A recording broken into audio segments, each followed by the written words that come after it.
Por más de 4 décadas, el Comité Eureka ha transitado azorado del terror oficial, sintiendo el dolor de saber cautivos y torturados a nuestros seres queridos,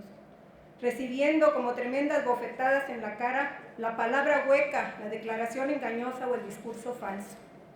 El mal gobierno mexicano, transgrediendo todas las leyes, privó de su libertad, de su dignidad y de justicia a nuestros familiares, los desaparecidos políticos. La violencia alcanzó a nuestras familias completas, arrasó con poblados enteros donde se detuvo a todos los hombres y mujeres viejos a los que la casualidad los llevó a portar el mismo apellido de alguno de los insurrectos que eran buscados y perseguidos.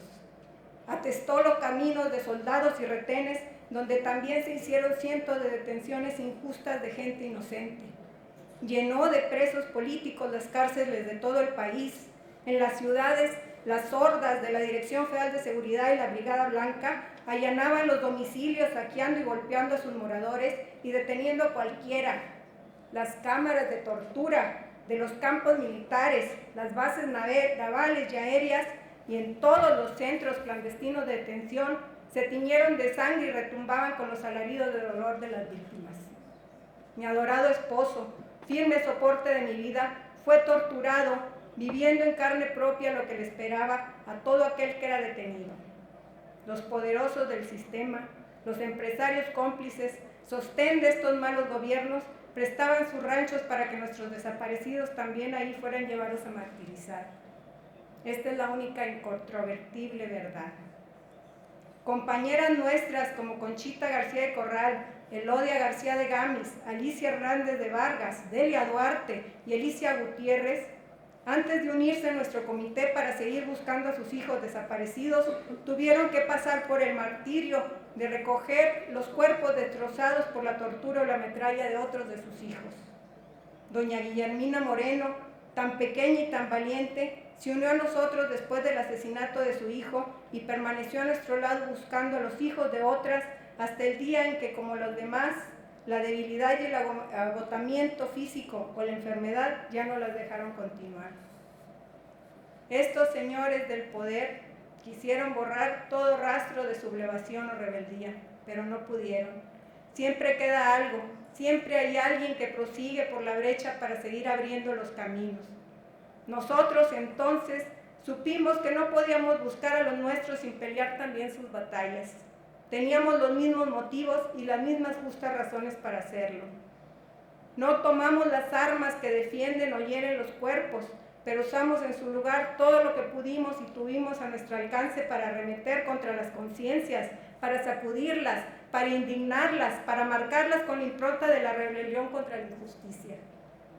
Ellas y todos los queridos y añorados compañeros que murieron esperando saber de los suyos y a la justicia que nunca llegó, están en mis recuerdos,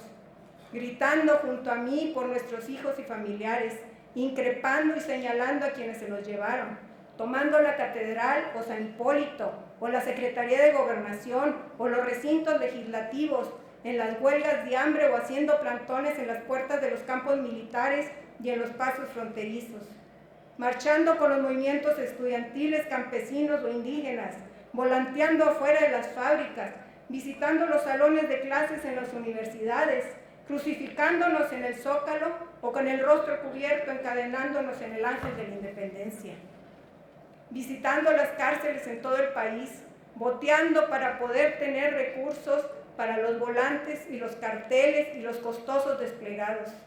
incitando por todos los medios posibles a las organizaciones políticas, campesinas o sindicales para que incluyeran entre sus demandas principales la presentación con vida de los desaparecidos políticos y llamándolos también a la unidad para defendernos todos con un frente nacional contra la represión, acudiendo a las instancias internacionales defensoras de los derechos humanos para hacerles ver que aquí en México no solo éramos las víctimas de un gobierno represor, sino que también éramos las víctimas de la simulación que provocaba incredulidad y la desconfianza para nuestras denuncias, o reclamando en más de una docena de veces a la ONU por su complicidad con los gobiernos en turno, cosiendo o pegando las fotografías en las mantas, o poniéndoles cordones para colgarlas de nuestros pechos, o reunidas y planificando, ¿Qué más podríamos hacer para convencer a la población de luchar contra la desaparición forzada? Conviviendo y disfrutando y hasta riendo en esos momentos tan preciados y tan íntimos, o uniendo nuestra lucha a las luchas de Latinoamérica, hermanadas por ser víctimas del mismo crimen, enfrentando y denunciando lo que en un inicio era solo sospecha y después supimos con certeza, que la desaparición forzada de los nuestros no fueron abusos o excesos de la autoridad, sino que era algo más profundo y terrible que venía del poder, con toda su perversidad siniestra y que lleva el nombre de terrorismo de Estado. Todas estas imágenes aparecen vivas en mi memoria y siguen siendo el basamento indestructible, los pilares fundamentales que nos sostienen a quienes quedamos para seguir adelante manteniendo siempre nuestra convicción inquebrantable e intransigente de no aceptar nada a cambio por nuestros hijos y familiares. Ellos, los nuestros, se sublevaron como todo revolucionario con su espíritu libertario que intenta cambiar las cosas. Vieron la lucha armada como única respuesta a un régimen represivo, brutal y autoritario, cerrado al diálogo, emponzoñado de soberbia y con las manos bañadas de sangre. Se enfrentaron en una guerra iniciada por el Estado mexicano que con toda su fuerza descomunal acometió contra ellos y contra todo lo que desde su obtuso parecer significara una amenaza para la estabilidad de su nefasto gobierno. La impunidad absoluta de este aparato represor y de sus creadores ha permitido que hasta nuestros días se siga cometiendo la desaparición forzada y se continúa arrojando lodo y agravio a nuestros familiares desaparecidos y a su lucha, que solo fue la continuidad de otras luchas emancipadoras y origen de la nuestra, la del Comité Eureka, que estamos aquí para arrancar de raíz el agravio, para limpiar ese lodo y para seguir luchando por la vida y su libertad, como siempre, con todo el espíritu de una voluntad indómita.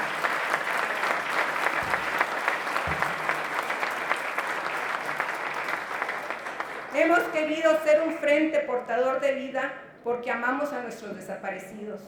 Nunca hemos estado en disyuntivas en su búsqueda, nunca hemos pensado en su muerte. Son seres de carne y hueso y no personajes de novelas, buenas o malas, ni figuras de otras manifestaciones literarias que habrán de escribirse, ni nombres en una lista, ni imágenes fotográficas, ni sustento para que falsas ONG se hagan de fama o de recursos económicos. Y sobre todo, no son parte de una historia pasada que es falso que nos haya marcado a todos por igual.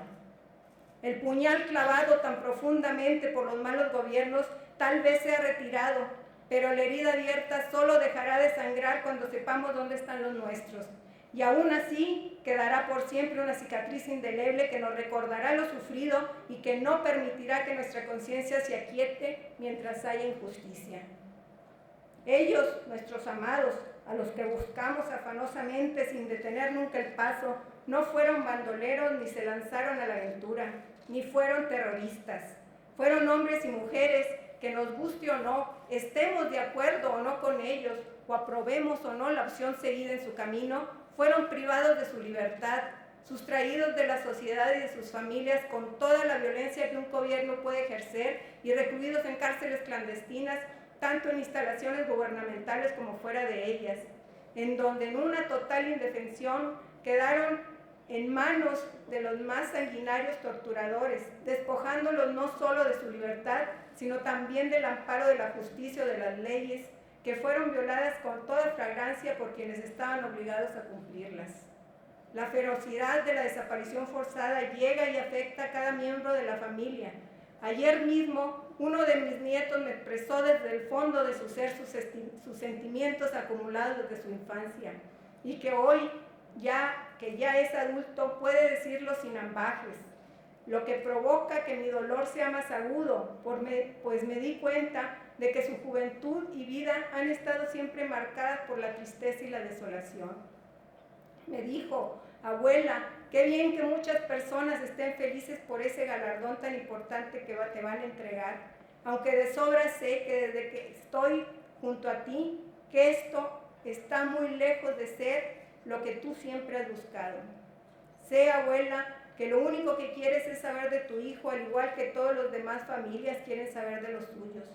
Pero quiero que sepas que he vivido muy enojado, y hoy estoy lleno de rabia e indignación porque sé que llevan más de 40 años luchando y esperando para que las cosas cambiaran y para que un gobierno justo llegara y buscara junto con ustedes a sus hijos, padres y hermanos, y que por fin terminara con esa angustia que tanto las agobia y que he visto cómo poco a poco ha aniquilado su existencia. ¿Y qué ha pasado? Más de un año de ese gobierno que creyeron firmemente que sería el añorado y con el cual no habría ningún obstáculo que salvar o acuerdo que negociar como en antaño, y no ha sido así.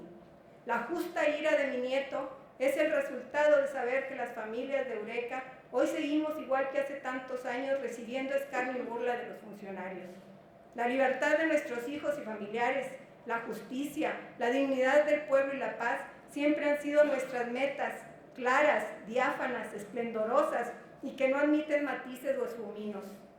Esta presea, que lleva el nombre de un gran revolucionario, don Belisario Domínguez, y con la cual hoy me honran, trae consigo un gran fardo moral ineludible para mi conciencia y que me alienta aún más a continuar luchando para liberar a esa justicia que fue amordazada y llevada a una cárcel clandestina hace ya tantos años. Señor presidente Andrés Manuel López Obrador, querido y respetado amigo, no permitas que la violencia y la perversidad de los gobiernos anteriores siga acechando y actuando desde las tinieblas de la impunidad y la ignominia. No quiero que mi lucha quede inconclusa.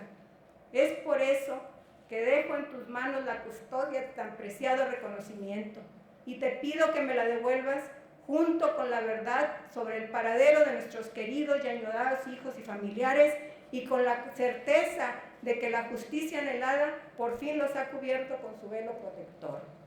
Mientras la vida me lo permita, seguiré en mi empeño hasta encontrarlos. ¡Vivos los llevaron! ¡Vivos los queremos! Rosario Ibarra.